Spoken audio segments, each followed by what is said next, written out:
Hello friends, നമ്മളിന്ന് അടിപൊളിയൊരു പിണ്ടിത്തോരൻ, വാഴപ്പിണ്ടി, ഇണ്ണിത്തണ്ട് എന്നൊക്കെ പറയും. അപ്പം നമുക്ക് അതാണ് തോരൻ വെക്കുന്നത്. അതരിഞ്ഞ് നമുക്ക് ഇതുപോലെ അരിഞ്ഞിട്ട് അതിനകത്തോട്ട് തേങ്ങ ചതച്ചിടണം. അപ്പോൾ തേങ്ങയൊക്കെ ചതയ്ക്കാൻ വേണ്ടി റെഡിയാക്കി വെച്ചിട്ടുണ്ട്. തേങ്ങയൊക്കെ ചതച്ച് നമുക്ക് അല്പം പരിപ്പ് ഇട്ടിട്ടാണ് നമ്മൾ തോരൻ വെക്കുന്നത്.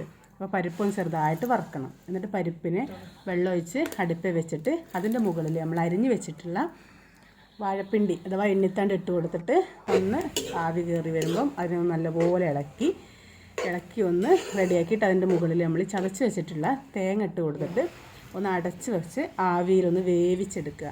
അത് നല്ലപോലെ ഒന്ന് ആവി കയറി വെന്ത് വരുമ്പോൾ നമുക്ക് അതിനെ നല്ലപോലെ ഇളക്കി യോജിപ്പിക്കുക. തേങ്ങയും പരിപ്പും പിണ്ടിയും കൂടെ നല്ലപോലെ വെന്തിട്ടുണ്ട്. നമുക്ക് എന്നിട്ട് അതിനെ കടുവറുത്തെടുക്കണം. അതിനെ ചട്ടി അടുപ്പ് വെച്ചിട്ടുണ്ട്.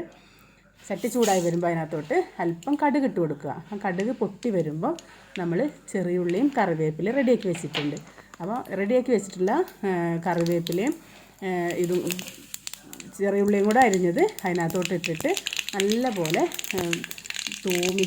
തൂമിച്ച് അത് വഴന്ന് വരുമ്പോൾ നമ്മൾ അതിനകത്തോട്ട് അല്പം അരി, നമ്മൾ ചോറ് വെക്കുന്ന അരി അതുകൂടെ ഇട്ട് കൊടുക്കുക. അപ്പോൾ അത് നല്ലപോലെ ഇങ്ങനെ പൊരിഞ്ഞ് വരും. അത് പൊരിഞ്ഞ് വന്ന് ഇടയ്ക്ക് ഇങ്ങനെ കടിക്കുമ്പോൾ നല്ലൊരു ടേസ്റ്റാണ് ഈ തോരനിട്ടാൽ. അതിനാണ് ഇങ്ങനെ അരി ഇടുന്നത്. അപ്പോൾ അതും കൂടെ ഇട്ടിട്ട് നമ്മൾ നല്ലപോലെ വറുത്ത് കോരി നമ്മൾ തോരനിലോട്ടിട്ട് നല്ലപോലെ ഇളക്കി വാങ്ങി വെക്കുക. നല്ല അടിപൊളിയൊരു തോരനാണ്. എല്ലാവരും ഉണ്ടാക്കുക, ലൈക്ക് ചെയ്യുക, സബ്സ്ക്രൈബ് ചെയ്യുക.